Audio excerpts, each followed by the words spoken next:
Le saviez-vous? Les franchouillards consomment en moyenne 12 kg de chocolat par annuité.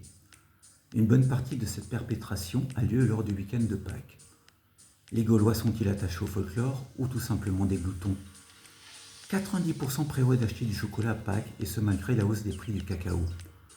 Et après ils gueulent à cause du prix de l'essence. Non mais sans blague.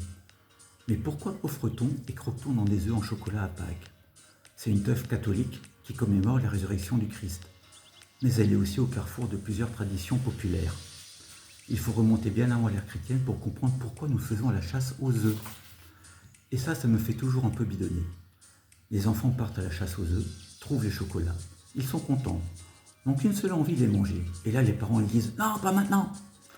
Mais qu'est-ce que ça doit être frustrant pour un enfant de trouver un tel trésor et ne pas pouvoir en profiter. À ce moment-là, je suis sûr qu'ils détestent leurs parents. Je m'adresse aux parents maintenant. Imaginez, on fait couler un café, et puis on vous dit « Ah bah non, hein, pas maintenant !» Ça cogite là, hein. Bon, bref, comme disait Berrurier. Depuis toujours, l'œuf symbolise la renaissance. Au Moyen-Âge, il était coutume de s'offrir des œufs pour célébrer le retour de la nature au printemps.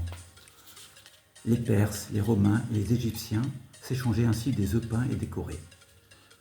C'est vraisemblablement de l'interdiction faite par l'Église jusqu'au XVIIe siècle de consommer des œufs pendant le carême qu'est née la tradition des œufs de Pâques, d'après l'Église catholique, of course.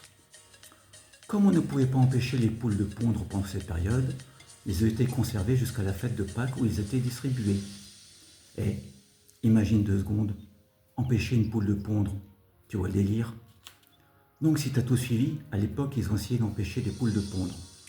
Mais ça n'a pas bien fonctionné, je pense. C'est pour ça qu'ils avaient conservé jusqu'à la teuf. T'as suivi, hein? Bon, je continue, c'est pas fini. J'étais au XVIIe siècle. Alors au XVIIIe, en Alsace et en Allemagne, c'est sensiblement la même chose, le même pays. Et vous savez ce qu'il y a entre l'Alsace et la Bretagne? Non? Bah c'est la France. Bon, ne perdons pas le fil. Donc je disais, au XVIIIe siècle, on commence à vider les coquilles d'œufs pour mettre du chocolat fondu. Parce qu'en morceaux, ça marche pas bien. Ce fut les premiers œufs en chocolat, tu te rends compte? Non, hein. Et au XIXe siècle, les chocolatiers ont inventé des nouvelles techniques de travail avec des moules. Pas les crustacés, hein.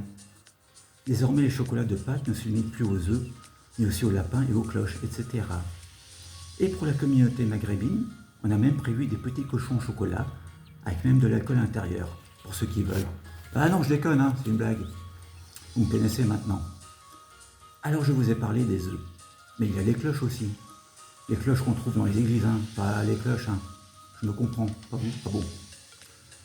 Alors au 7e siècle, l'Église catholique avait interdit de faire sonner les cloches entre le jeudi saint, pas les saints, et le matin de Pâques, en guise de deuil pour commémorer la mort du Christ. Moi ça m'arrange, j'habite à côté de l'église. Et ce silence marque le début d'une légende. Et tu vas pas le croire, mais pendant ce temps, les cloches ont profité pour s'envoler vers Rome en vue d'obtenir la bénédiction du pape. Si c'est vrai, elles revenaient le dimanche matin chargées de chocolat qu'elles laissaient tomber dans les jardins avant de carillonner à nouveau. Et c'est pour ça qu'on fait la chasse aux œufs dans les jardins, t'as compris?